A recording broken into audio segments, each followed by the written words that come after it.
You know, that's odd that Kevin's It's a big thing. told us. Yeah, it's something to do with how it's in line. No. Yeah, honest to God. The planet's alignment affects your computer? Yeah, it's like workers and right, everything. No, And you're then you're telling me. I'm gonna email it to you. Yes, because It's true, and it's true. see, that goes to the brain surgery and the expanding universe. This is stuff I just can't get my mind around today. Pete, whenever you're ready, it's 9. Ready? Okie dokie. Today's meeting of the Neighborhood and Affordable Housing Advisory Board is called to order on July 9th, 2019. Welcome, everyone. Agendas of today's meetings are on the wall at the entrance to the chambers. Please remember to turn off your cell phones. To ensure a complete record of the board's actions, we ask that each individual wishing to speak clearly state your name and spell your last name for the clerk.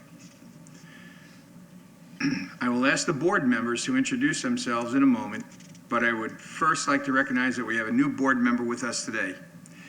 Camille Hepting is the Sales and Marketing Manager with the Clearwater Ferry. She is also very active with the Clearwater Chamber of Commerce and the Beach Chamber as well. She currently serves as chairperson of the Clearwater Young Professionals, which operates under the Clearwater Regional Chamber of Commerce. So Camille, please lead us off and introduce yourself and state the field you represent. Okay, good morning. My name is Camille Hepting. I'm the Sales and Marketing Manager for Clearwater Ferry Services and the Tropics Boat Tours. Both are sister companies. Like you stated, I've been involved with the Clearwater Regional Chamber of Commerce for a little while, and I chair the Clearwater Young Professionals, and I represent the employers in Clearwater for this board. Thank you. I would now like to ask the other board members to introduce themselves and identify the fields you each represent. Peggy Cutcomb for real estate. Peter Scalia for low income. Linda Kemp, mortgage banking. Carmen Santiago for the people. If you want to introduce yourself. Thank you. Sorry, Chuck Lane, Assistant Director, Economic Development and Housing Department. Denise Sanderson, Director, Economic Development and Housing. Kim DuPont, HUD Administrator. Our first order of business is to review and approve the minutes of the board's May 14th, 2019 meeting. May I have a motion of approval? I make a motion that we approve the minutes from May 14, 2019. I'll second it. All in favor? Aye. Opposed? The ayes have it.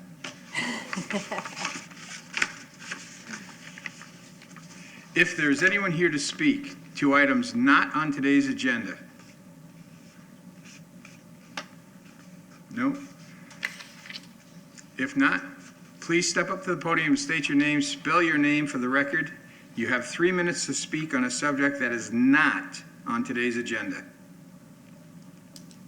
Okay, seeing no one come forward, we will move on to the next item. Item 4, new business. Recommend City Council approval of the City of Clearwater's fiscal year 2019-2020 Annual Action Plan, which is the 4th action plan of the FY 2016-2017 through 2019-2020 4-year consolidated plan, to implement the goals and objectives set forth in the consolidated plan as required by HUD as submitted. Ms. DuPont. Yeah, hi. My name's Kimberly DuPont. I'm the HUD Programs Administrator, and I'll be presenting a brief PowerPoint on the Housing Division's proposed annual action plan. Since this is a public meeting and we have a new board member, we wanted to go over what recommendations were made at a prior NAHAB meeting. As you are aware, the City of Clearwater receives Home Investment Partnerships Program funds and Community Development Block Grant funds from the United States Department of Housing and Urban Development. The city is required to submit a consolidated plan outlining our goals and objectives for administration of these funds. The City Council approved the 4-year consolidated plan in 2016, and the consolidated plan typically covers 5 years, but we opted to submit a 4-year plan to align with Pinellas County's planning cycle. Under the consolidated plan, the city is required to submit an annual action plan. The consolidated plan establishes goals and objectives, and the annual action plan identifies those activities that will be funded in a given year that are in line with those goals and objectives. The annual action plan provides for safe, decent, and affordable new and existing owner-occupied and rental-occupied low to moderate income housing. Funds also assist in the construction and renovation of public facilities, fund public service programs, and facilitate economic development. There are numerous steps to the annual action plan process that starts in February, where the 30-day application period begins and ends with submission of the annual action plan to HUD by August 15th. Applicants are fully vetted by the Technical Review Committee, the NAHAB, and the public. Once the board approves the recommendations made by staff today, the remaining 2 steps are to review any public comments received and City Council approval, whereupon the Housing Department will submit the plan to HUD for approval. The funding the Housing Department uses is comprised of entitlement dollars, which is the program year grant amount. For fiscal year 1920, the city was notified that we would receive approximately $764,000, which is a 3.11% increase from last year in CDBG funding, and approximately almost $384,000, which is less than 0.5% increase in the home program funding. The Housing Department received 13 applications under Public Services. Staff recommends funding all 13 public service applicants. Applicants were awarded funding based on the Technical Review Committee's rankings. Public services are funded utilizing a 3-tiered system and is subject to 15% of CDBG entitlement. And for fiscal year 1920, the cap amount is $114,606. Public service, as you can see, includes many activities: intercultural advocacy, Pinellas Opportunity Council, HEP, etc. The total amount that we would recommend awarding is $104,103. $15,000 in CDBG funding was awarded to CNHS, Tampa Bay CDC, and Bright Community to provide homebuyer education and counseling for a grand total of $114,603. The Housing Department received 3 applications and 1 pending application for under public facilities. Staff recommends funding all 4 public facilities. As you can see, they include Directors for Living, HEP, RCS Safe House, and Kimberly Home, totaling $293,297. Administrative delivery costs is the portion of the entitlement for staff salaries, benefits, and other allowable expenses. CDBG's cap is 20% of entitlement, and Home's cap is 10% of entitlement. Economic development microenterprise funds are utilized to develop and support businesses primarily in the neighborhood revitalization strategy areas, to include grants, loans, technical assistance, and facade improvements. Housing Department staff recommends $140,000 was budgeted for economic development activities. Housing pool activities include acquisition, down payment assistance, and loan processing. The city received 4 applications and recommends approving all 4 applications for a total of slightly over $1 million. Housing pool future budgeted activities are activities that we anticipate that will be forthcoming in fiscal year 1920 in the form of acquisitions, new construction, and rehabilitation. We budgeted approximately $1.8 million for such future projects. The Housing Department is utilizing 2 CDBG revolving loan funds, rehabilitation and infill, and we planned and budgeted $505,000 for future acquisition, new construction, and rehabilitation activities.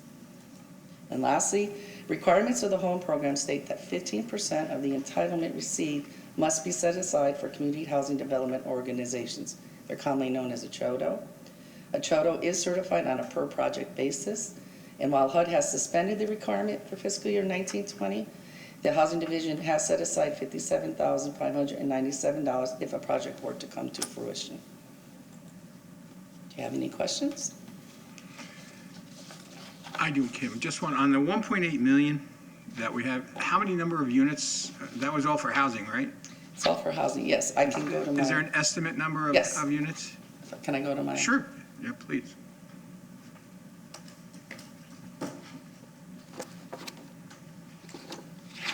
Should have brought this with me.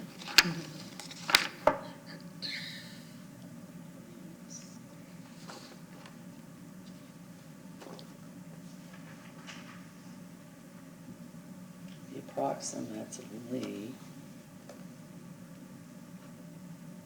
I can add this up,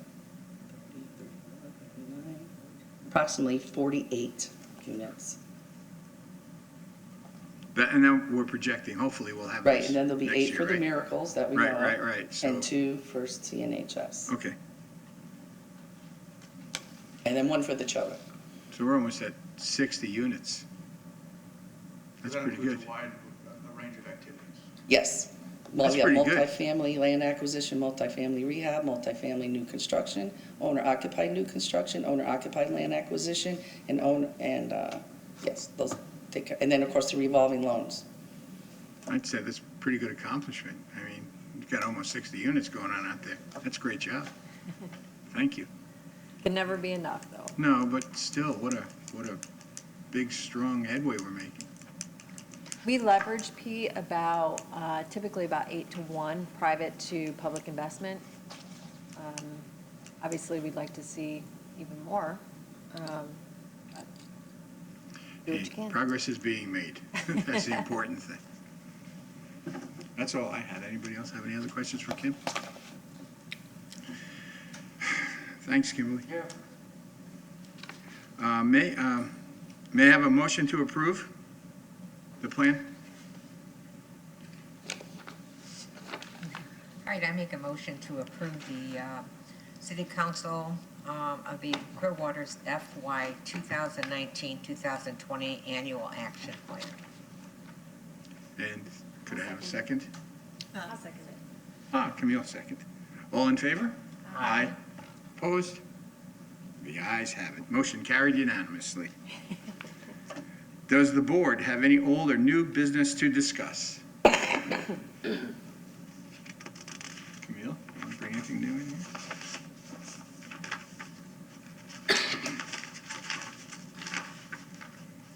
Are there any comments from the audience? The floor is yours. I have a question. Please. As I, Could you step up and give us your name, please? My name is Brian Beckman. I live here in Clearwater. As I see the different, Beckman? Thanks. The different monies that are allocated across the different organizations, I wonder whether there is a portion of that money that is or could be oriented to helping people save on their utility bills.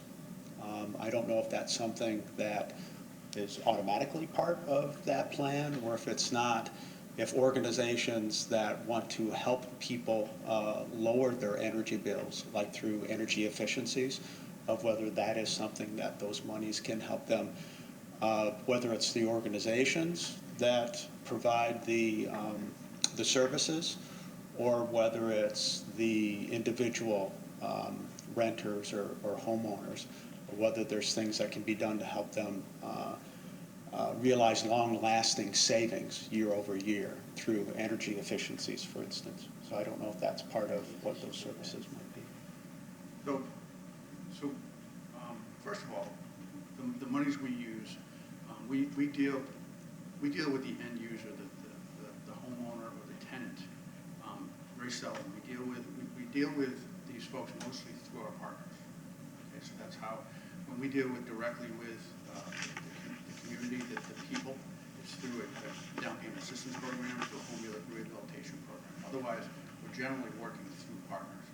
Now, we don't have that as an activity. We don't have utility assistance as an activity at this time. It's not in our program. And I'm not sure that we could. I'm not sure that we could either. And that's something we can check into. I do know that hi, Denise Anderson, by the way. I do know that our Public Utilities Department has a program for for water payments and things like that.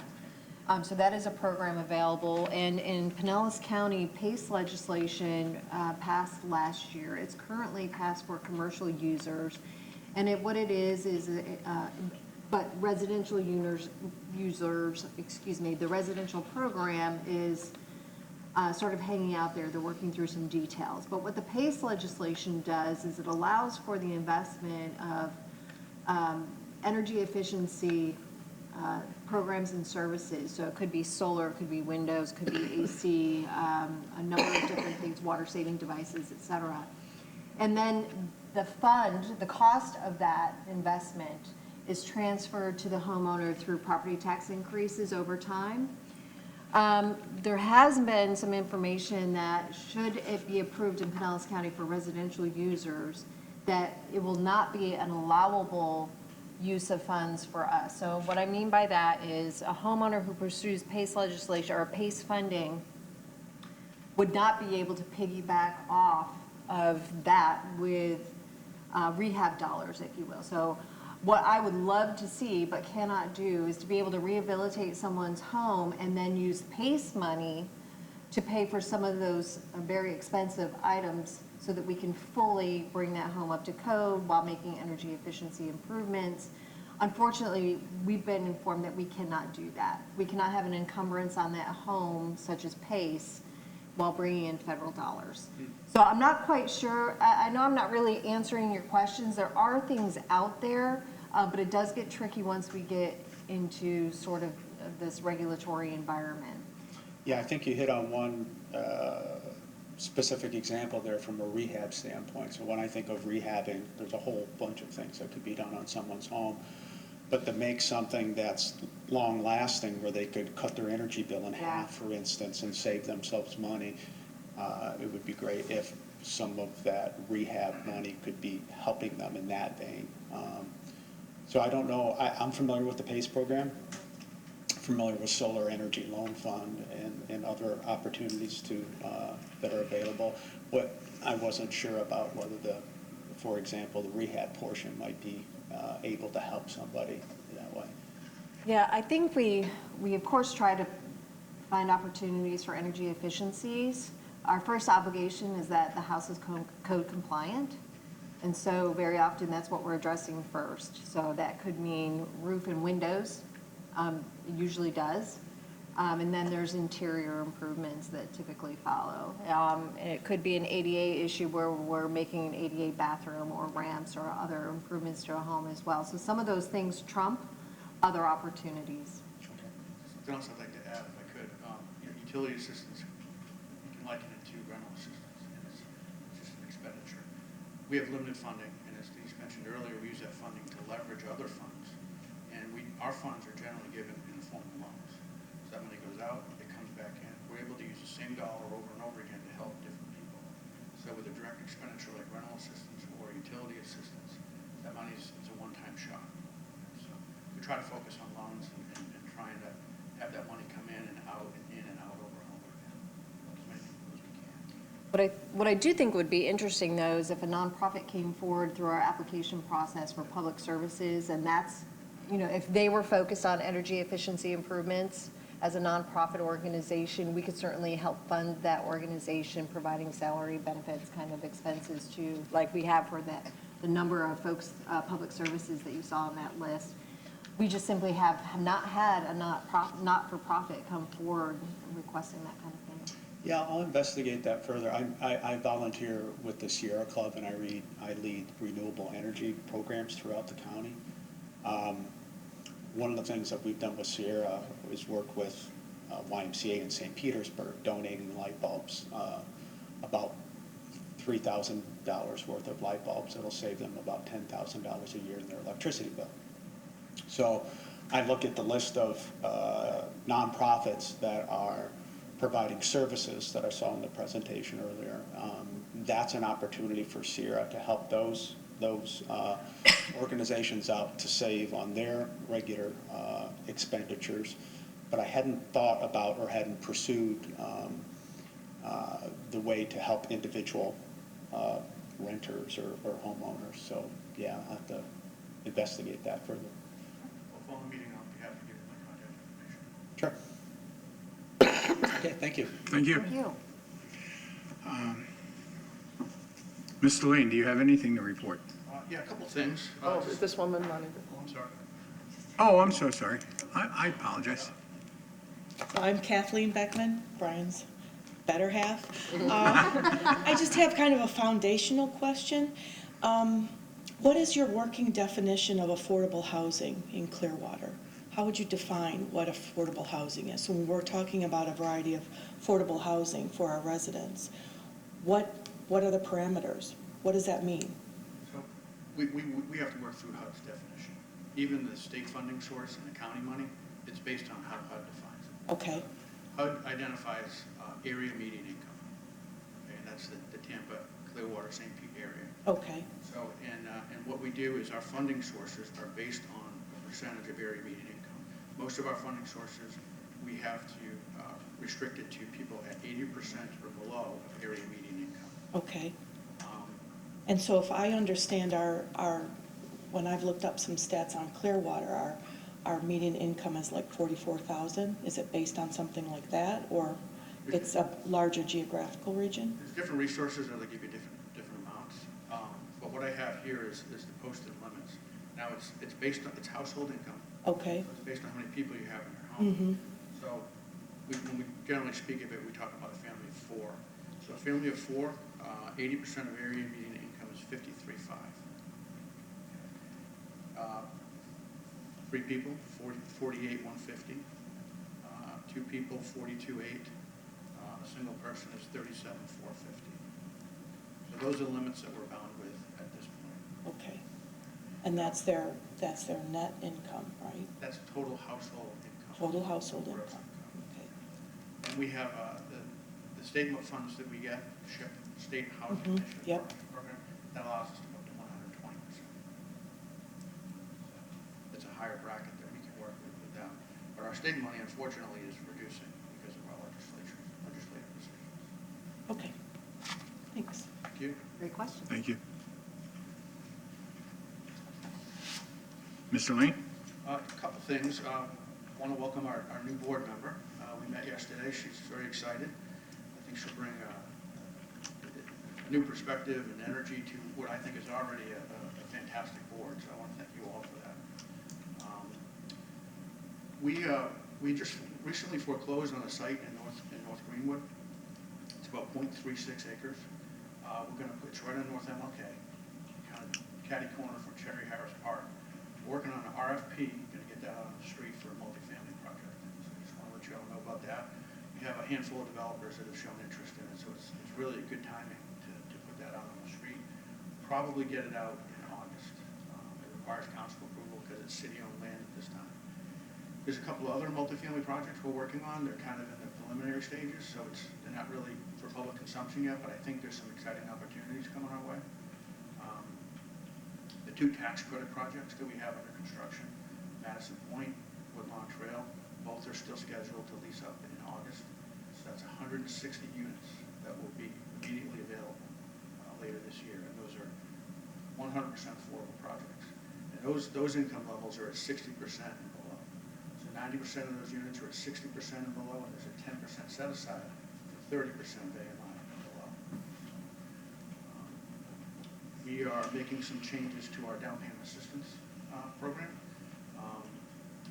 We have previously required the lender's fees not to exceed 2%, and that's become very tight.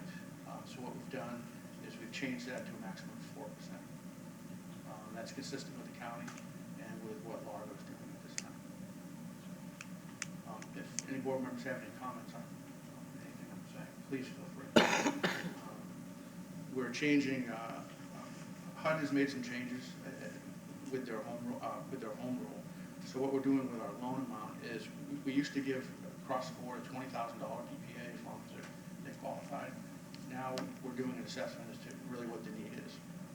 So we're just going to bring to the table what's necessary to close the deal. So we're looking at what they're pre-qualified for, what the purchase price is, closing costs, and we're doing that calculation. So a DPA may come in at $15,000 or $14,000, whatever it takes to get the deal done, not more than that. So we're making that change to our policy. Is there a cap on that DPA? Is it still 20? Our policy is 20 for existing. Okay. 45 for new construction. And that's 20,000, 20%? $20,000 for existing, $45,000 for new construction. Just an update, not necessarily an affordable housing issue, but North Ward School, I've been the lead on negotiating that acquisition. It's under contract. We're supposed to close in June, but apparently I'm not very good at what I do. We've had to delay the closing.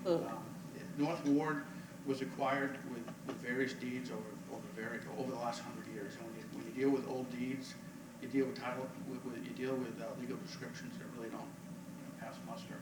So we have some gaps and some boundary issues that we're working through with the surveyor, full confidence that we'll get it done. Probably looking at closing in August, so that's exciting. And what we want there is we want an adaptive reuse project at that site. Now, whether or not that's feasible. I'm sorry, say that again, Chuck? We'd like to have an adaptive reuse project at that Okay. site. What that means is you're taking a school and you're utilizing the structure, you're preserving the historic, characteristics of that structure, but you use it for another purpose. Maybe South Ward is a perfect example. Now it's a museum. It used to be a school, now it's a beautiful museum. So that's an example of an adaptive reuse project. So whether or not it's feasible at North Ward remains to be seen, but that's the target. Do you have a concept for that right now? We don't. We're going to do an analysis. We're hiring an architect to do an analysis of what that structure can be and what the opportunities are and the potential. That'll help us. That should put us in head us in the right direction. Anytime anyone shows interest, we have the conversation with them, know that we're open to what they have to say and what their concepts are. So it'll take a little while, but if we can achieve what we hope to achieve there, it would be a great thing for that community. Do you think it's realistic to expect affordable housing units in there, although it's like waterfront and prime and all of that? Yeah, there have been projects like that at schools throughout the country where they've brought in affordable housing. It's possible. I'm not ruling anything out at this point. There are challenges. There's very little, right now there's just 2 small bathrooms in that place. It's not built like a school is today, where it's just there are limitations from a structural, architectural perspective.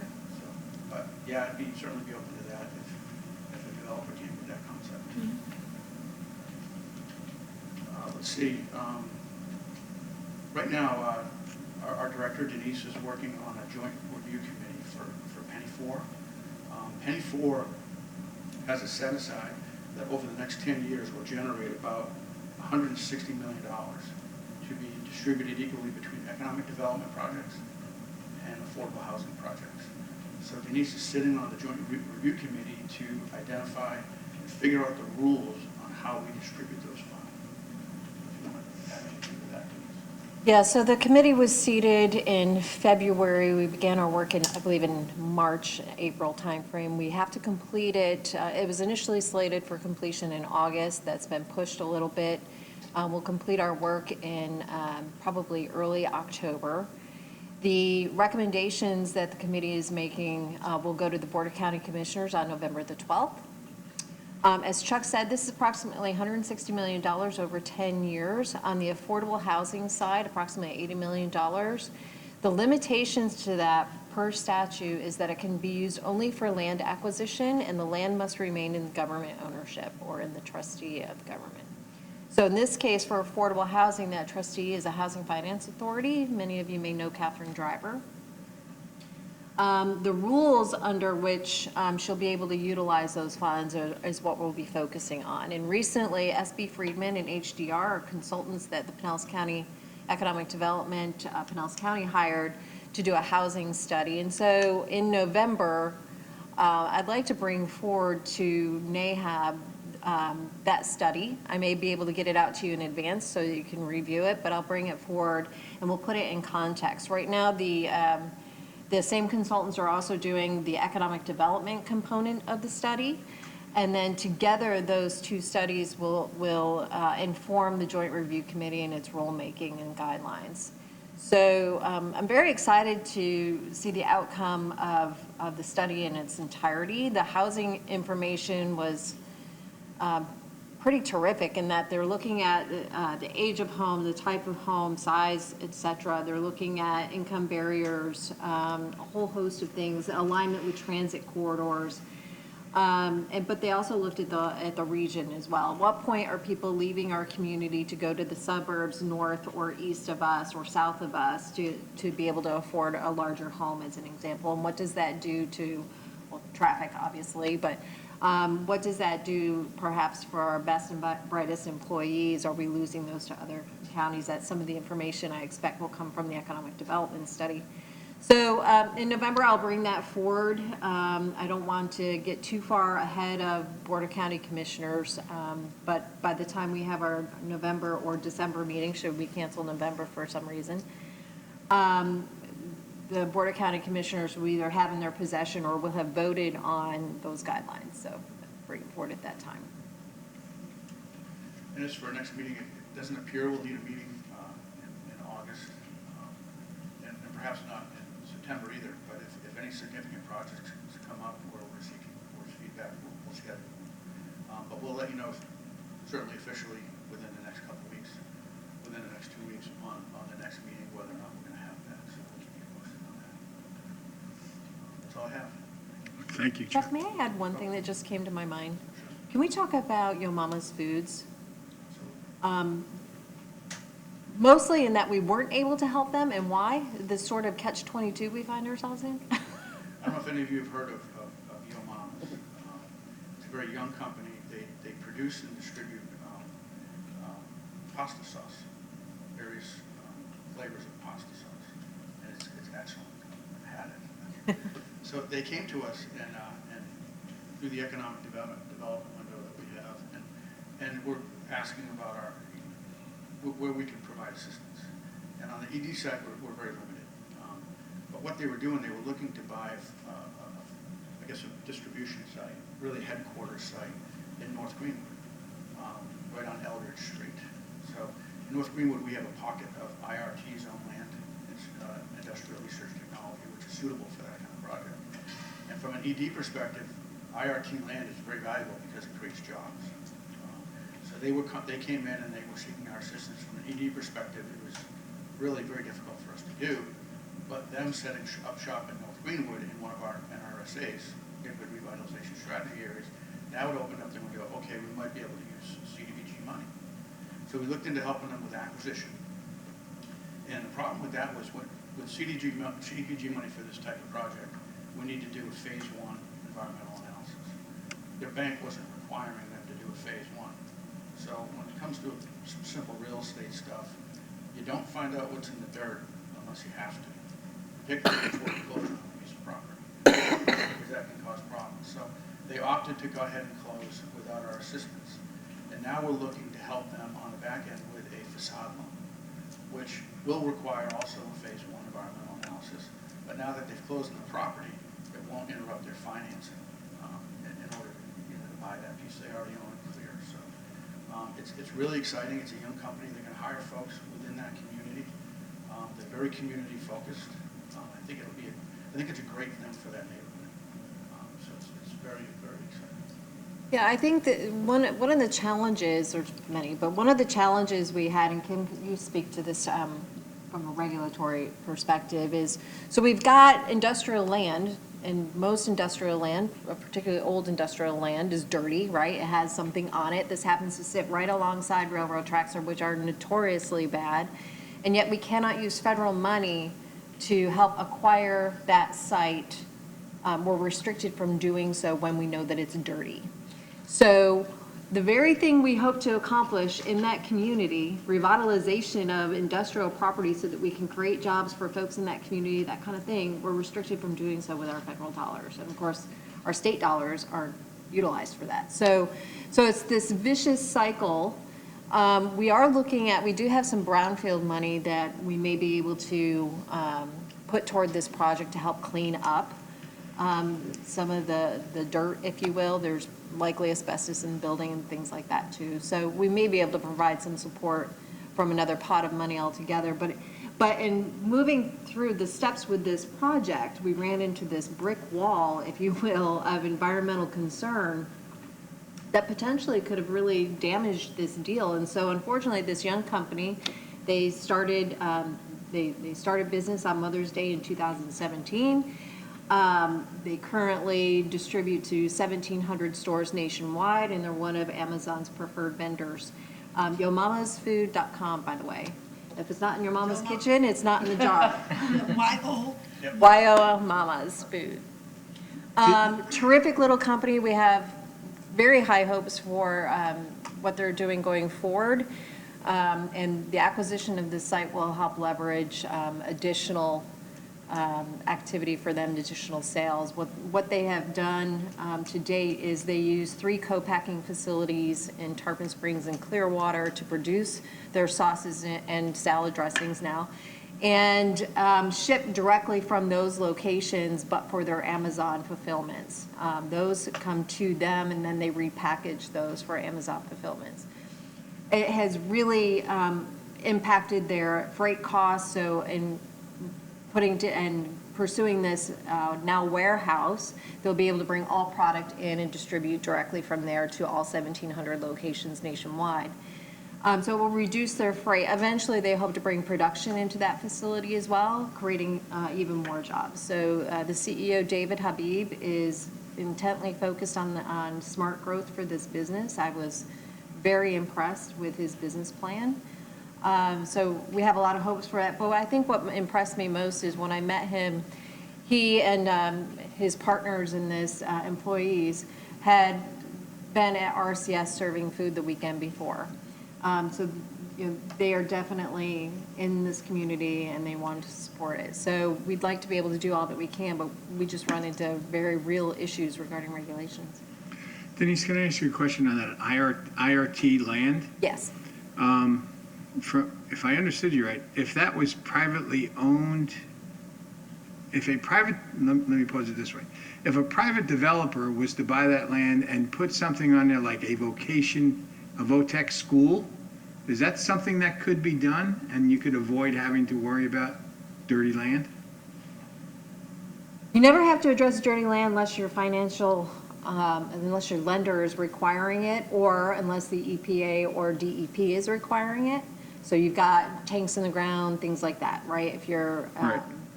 So depending on what's going on with your property, as a property owner, you're not able to take advantage of brownfield funds if you're the culprit, if you're the one that created the mess. Okay, so a new guy comes in and pays cash for Yep.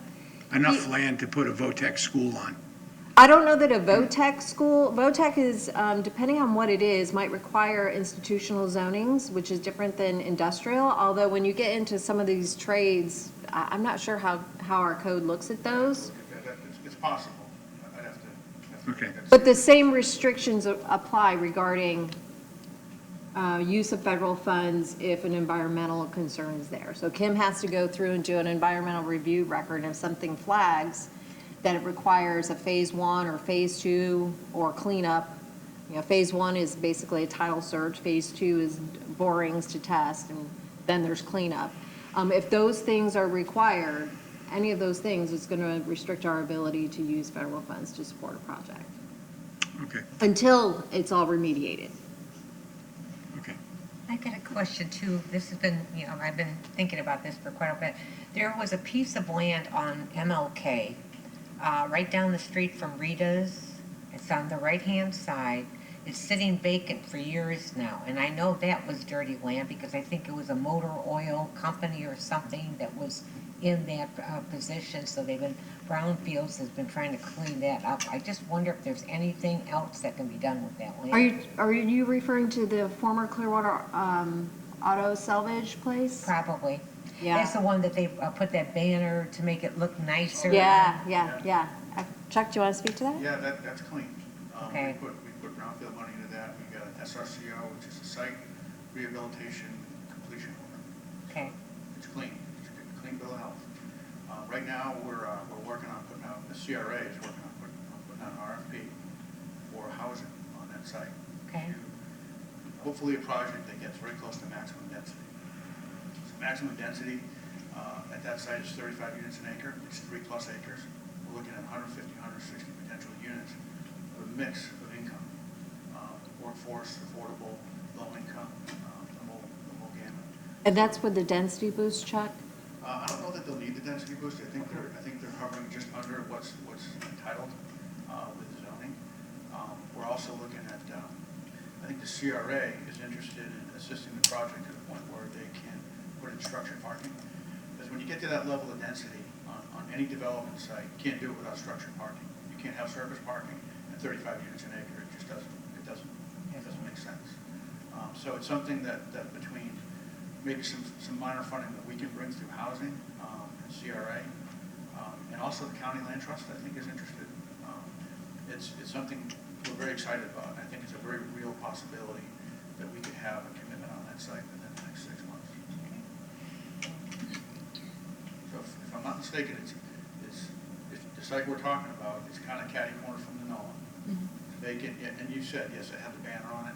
It had a banner that ran around, just like they did up on Cleveland Street, they had a banner Yeah, over exactly. there That's the to site. make it more feasible for people coming through. It doesn't look like a piece of vacant land. 200-300 block of South MLK. Right. Yeah, exactly. Pretty exciting. And remember, directly across the street from that is the 80 units that is for senior affordable housing that's opening Right. up by end of August. Yeah, because that was always stuck in my craw that, you know, I knew we were trying to clean it up, and I just wondered how far along we had gotten with that. That's good to go. Okay. Are there any board members to be heard? I will start to my right for comments. Member Santiago? Member Kemp? No. I got none. I have none. Come None? Then I would say that tentatively, our next NAHB meeting is scheduled for August 13th at 9 a.m., but there's some question whether we'll meet here in the council chambers. And that will adjourn the meeting for today. Thank you so much. Ta-da.